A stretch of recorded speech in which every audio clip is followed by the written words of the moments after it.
Hi there, welcome back to All Things Homecare. I'm your host, Dana Arnone, and I have the esteemed pleasure of one of my favorite people in the whole wide world, Miss Linda Polistin. Thank you. You're welcome. Well, you know that, though, Linda. I appreciate it. You're welcome. Anyway, so Linda is Director of Social Work at Bel Air, what is it now? Nursing and Rehab. Nursing and Rehab Center in Nassau County. But aside from being a Director of Social Work, you happen to be one of my closest friends. Thank you. My soul sister. And somebody who I've been partners in business with for a very long time. We've taken the home care business route on many different levels. We've joined in many adventures together, mostly in the pursuit of having excellent home care for people. Correct. So you and I met many, many years ago at a nursing home that you were a social worker in, and that's where our relationship started. And over time became very good friends, business partners. You're a partner in the business of Reliance as well. But I thought that it would be good to have you on today to talk about some misconceptions that people have about subacute stays, rehab stays, long-term care in a nursing home, and also home care. So your role as Director of Social Work is what? As Director of Social Work at Bel Air, I'm very fortunate to work in a facility that has a great reputation. Very good. Yeah. In Nassau County. We are strictly short-term. We probably have a few beds of long-term. Most likely people would come for rehab.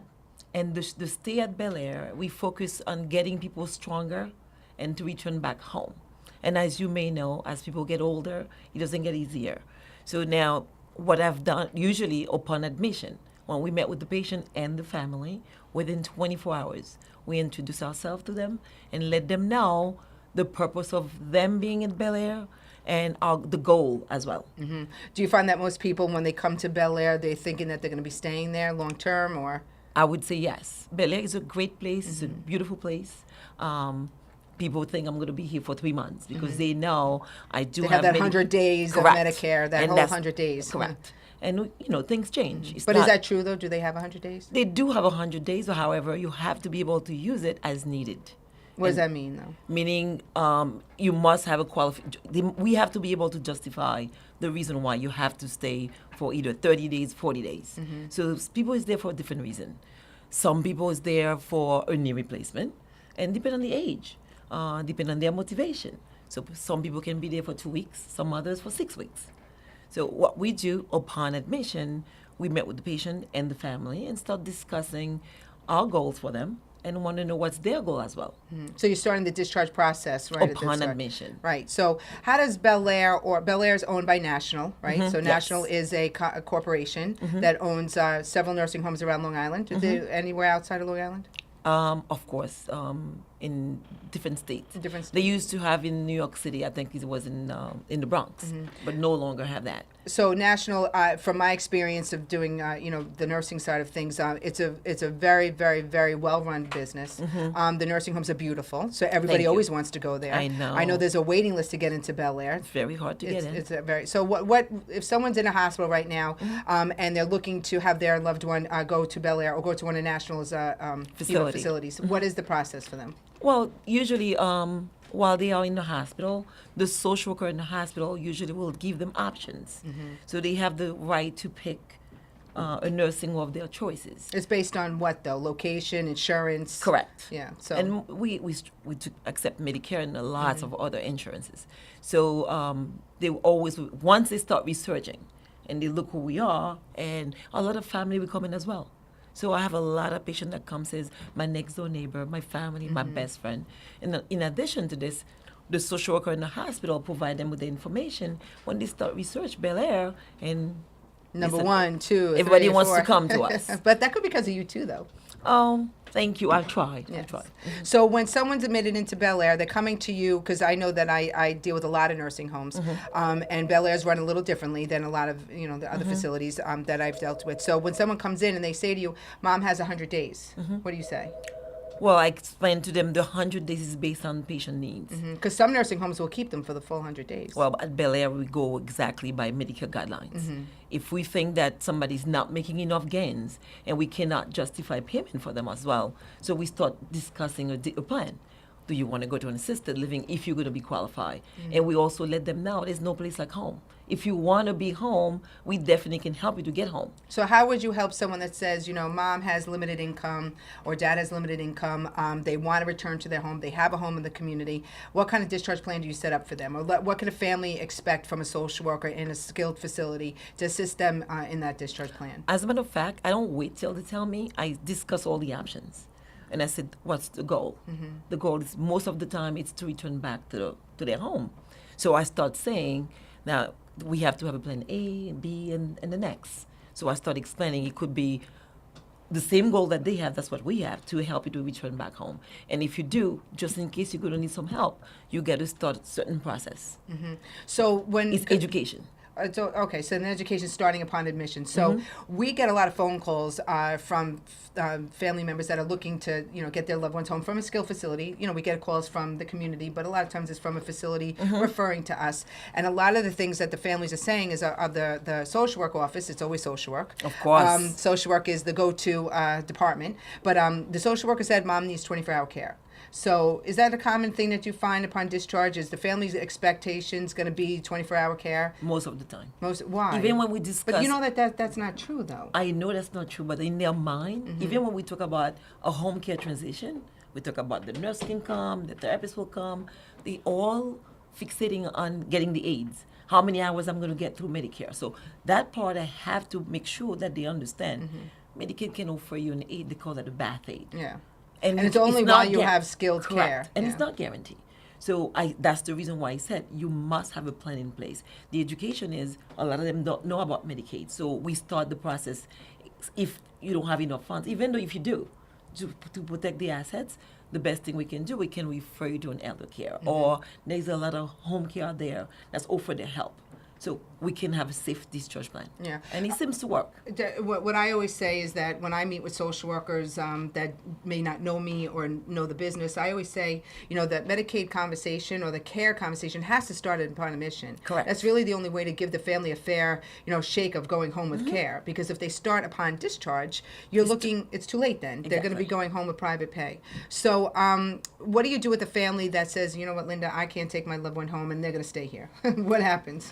Well, because I know you tell me that happens. A lot. So what I usually do, I want to know why. So if the goal is to return home, that's the reason why I like to start upon admission. So if somebody start telling me I don't have the funds, mom doesn't have the money to do this, and that's what I explained, you definitely can help mom to get Medicaid. If we know they qualify based on the information, so I said bring us from the business office, we look at the information, we can start the process. Not us, we can refer them to someone. We can assist them by starting the process right away. So it may not be getting may not be. It's not going to happen upon discharge if they're going to go home within 30 days. But at least there's a process. Right. So what happens if someone really can't go home? Because that happens too. Because of they need, if they want to go home, unless they want long-term care. Well, that's what I'm saying. So let's say someone thought that they was going to be able to transition home, but the family's not local. There's really no one to support them in the home. Do you assist them in going to a long-term care facility? Oh, we do as well. So you do that referral for them? We do. But if I'm finding someone that really want to go home, it's anybody can go home as long as there's a proper care in place. Right. But then again, if it's temporarily stay, which I haven't a few times, they can go to long-term care temporarily while the Medicaid application is being processed. So it's like holding until they're ready to go home. Yeah. So If I will say that for me and knowing you as long as I've known you, you really do give the families the perspective because you're very familiar with home care, being in the in the business that we've had. You understand the other side of home care. You understand that unless you've gone into someone's home and see how they live, conditions wise, maybe even the steps going into the home might be a barrier for them to get inside. So I know Bel Air, you have gone to people's homes. You guys actually take it to the next step to let me go see the house before you discharge them. Because safety it's our concern also. Right. We want to make sure we discharge them home safely. They have to. So that's one of my biggest concerns. So I think the good thing is I have a lot of resources in the community. Not that I would... well, let's say it what it is. You know a lot of people. I do know a lot of people. You do. So my goal is to help. My Yes. goal is to make it happen, to make it work. And I always say if you can't make it happen, no one's going to make it happen. Thank you. You have that I reputation. Thank you. I think I've tried, and I think it's a great thing to start discussion upon admission, because there's a talent. Yeah, but I can't get every facility to understand that. Like, to me, it's such a basic thing. Like, when you're talking to somebody, someone's coming into the facility and you see that they are limited cognitively or limited functionally, and you know, we could pretty much tell, who's going to make gains and who's going to probably have some issues going home.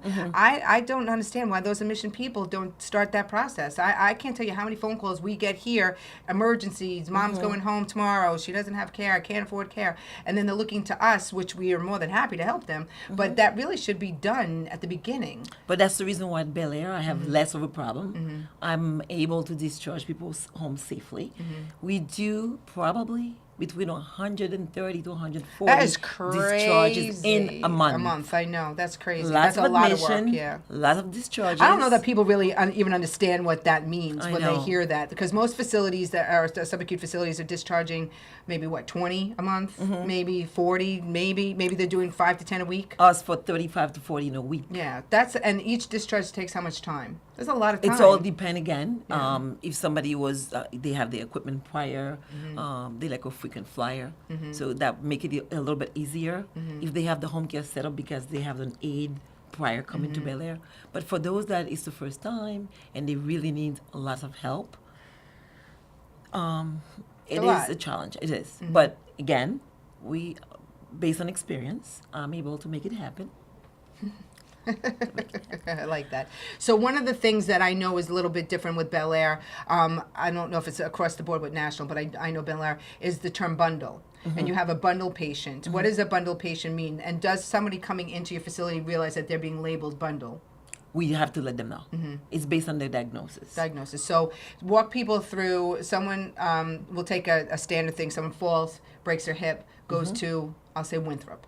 So they're going to Winthrop, they're having their hip replacement surgery, and off to Bel Air they come. That's a bundled patient. And a bundled means what to that person?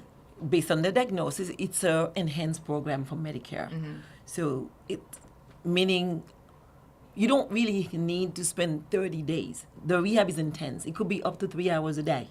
That's a lot. That is a lot. For someone in the 80s exhausting, or yeah. 60s. So it's like up to 3 hours a day. It could be from 2 to 3 hours a day, 6 to 7 days a week. It's every day. And we have a great team. So your goal is to get them up and going quicker. Correct. Well, with the hip fracture, you want to be up and going. Exactly, but they're happy though. Again, we start the education upon admission. Within 24 hours, there's a whole team. The rehab department, nursing department, social work department. We all look for all the barriers, and then we try to get this resolved right away. So a bundled patient, if they're labeled bundled, they're going to be going home quicker. Quicker, but safer. Safer. So what does a bundled patient have that's different than somebody that's a non-bundled patient? Upon discharge, we make sure prior discharge of everything is all set up. But in addition to that, they're going to have a nurse practitioner. They also have a nurse navigator for 90 days that will be following them in the community to make sure they are safe. They have a doctor's on call, and the nurse will be calling them, I would say, every other day and as needed, just to make sure their diet, we do a home visit if needed. Everything is all set, and that's just to show you that it can be done. So I think it's very aggressive, but they also get more. It's a less stay in the facility. Well, there's more home. It's more home. And it's good for those people that really want to go home. And certain diagnosis is where they can go home sooner. It's not like they had a full stroke and they're... But if we're finding someone with a stroke also, we're going to keep them as long as we think that's safe. Yeah. Just to make them, Well, just because they're bundled doesn't mean they're going to go home within a certain before the time. Right. We have to make sure they are safe. Right. So what if someone comes and they say, hey, I want to be a bundled patient. Can anybody be a bundled patient? To be a bundle is not a choice. It's based on your diagnosis. What are some of the diagnoses, the most common ones? I know hip fracture. Well, depending on the facility. Also, Medicare give us the options. CHF can be one. Well, it's congestive heart failure. People don't know what CHF I'm so sorry. You're right. You're right.